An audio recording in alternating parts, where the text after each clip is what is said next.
दोस्तों, मेरा नाम प्रिंस सिंह है।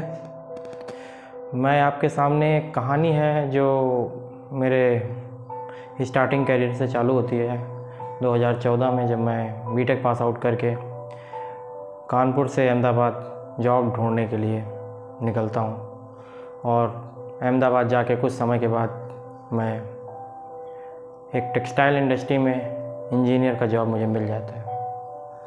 उसके बाद वहाँ पर मेरा कामकाज चालू होता है।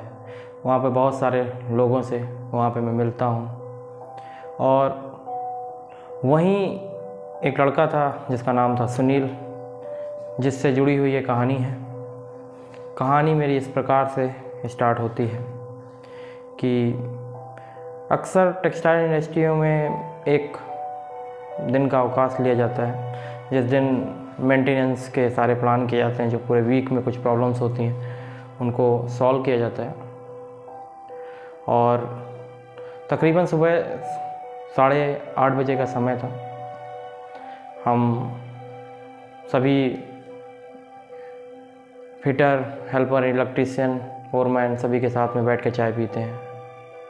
और चाय पीते हुए जो भी प्लान डिस्कस होता है, जो भी मशीनों के रिगार्डिंग, बॉयलर के रिगार्डिंग, सभी लोग तय काम के हिसाब से अपने अपने जगहों पे चले जाते हैं। बॉयलर पे कुछ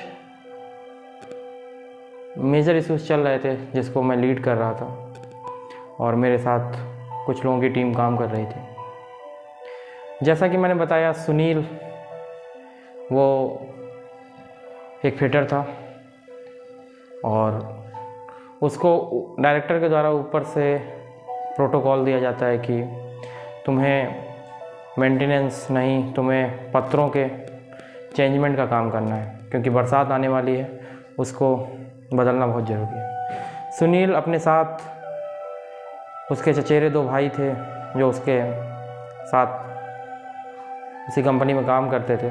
उनके साथ वो पतरे के ऊपर चला जाता है उसको चेंज करने के लिए, और मैं इधर बॉयलर सेक्शन में अपने काम को आगे बढ़ाता हूँ। कुछ तकरीबन आधे से 1 घंटा ही हुआ था कि कुछ लोग वहाँ से दौड़ते हुए आते हैं बॉयलर सेक्शन की तरफ। बोलते हैं, साहब सुनील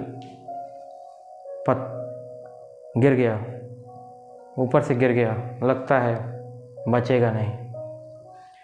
इतना सुनते ही मैं भी बॉयलर सेक्शन से वहाँ से भागता हूँ जिस तरफ ये केस हुआ था। ये केस था प्रिंटिंग डिपार्टमेंट का, और हम और जो हमारे साथ काम लोग कर रहे थे वो सभी उस तरफ भागते हैं। हम लोग जाते हैं, वहाँ से कुछ लोग उसे उठा के ला रहे होते हैं। उसको बहुत सारा ब्लड निकल रहा था। ये सब देख के मैं थोड़ा सा घबरा जाता हूँ। फिर मैं अपने आप को संभालता हूँ और आगे डायरेक्टर को कॉल करता हूँ कि सर, सुनील के साथ ऐसी ऐसी घटना हो गई है। डायरेक्टर ने तुरंत 108 नंबर बुलाने का आदेश दिया। मैंने 108 नंबर बुलाई और तुरंत हम लोगों ने उनको 108 नंबर पे गाड़ी में रख के हम लोग एम्बुलेंस से हॉस्पिटल के लिए चले। मेरा डायरेक्ट मैनेजमेंट से बात हुआ। मैनेजमेंट ने बोला कि ओझा साहब के पास ले जाना है। तो ओझा साहब ऑर्थोपेडिक थे, जैसा कि मुझे मालूम था। तो मैंने बोला, सर, इनको हड्डियों से ज़्यादा इनके सिर पे जो गंभीर चोटें आई हैं उनका इलाज करना बहुत ज़रूरी है। फिर भी मैनेजमेंट ने मेरी इन सब बातों को दरकिनार करके ओझा साहब के पास ले जाने का निर्णय लिया। ओझा साहब के पास ले जाते ही ओझा साहब ने सारी सिचुएशंस देखी और बोला कि this patient is very serious. इसके बाद वहाँ से राजस्थान हॉस्पिटल जो अहमदाबाद में है उसके लिए उनको जो है क्या कहते हैं, रेफ़र कर दिया जाता है, और वहाँ पर उनका इलाज चालू होता है। इलाज के दौरान उनकी 17-18 के घंटे के बाद मौत हो जाती है। इसके बाद जब हम किसी कंपनी में काम करते हैं तो हम एक फैमिली की तरह हो जाते हैं, परिवार की तरह हो जाते हैं। जैसा कि मेरा भी रिश्ता कुछ सुनील के साथ ऐसा ही हो गया था। और उसके बाद उसके पार्थिव शरीर को घर ले जाया जाता है, जो कि यूपी से बिलोंग करता था। वहाँ पे उसका दाह संस्कार कर दिया जाता है। उसके बाद मैं इस घटना के बाद काफ़ी दिनों तक वो सारी चीज़ें मेरे सामने आती रहीं। मैंने सोचा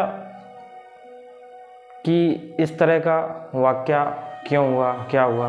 पुलिस इन्वेस्टिगेशन भी चल रही थी और उसमें रूट कॉज निकल के आया कि जो रोप के साथ में उसने सेफ्टी बेल्ट पहन रखा था उसको एंकरिंग नहीं किया था, जिसके कारण पतरा टूटता है और वो नीचे गिर जाता है और उसको सिर पे जो गंभीर चोट आई थी जिसके कारण उसको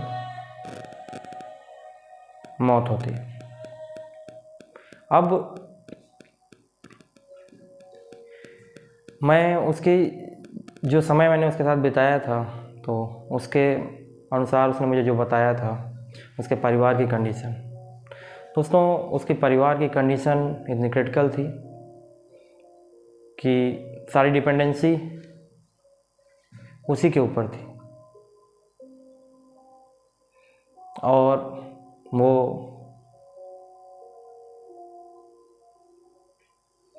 अपने माँ बाप का सहारा था। उसकी नई शादी हुई थी कुछ समय पहले और वो अपनी बहन की भी शादी करना चाहता था और छोटे भाई को पढ़ाने का भी जिम्मा उसके ऊपर ही था। लेकिन उसकी एक छोटी सी मिस्टेक ने उसकी जीवन को वहीं पे समाप्त कर दिया। सुनील तो चला गया,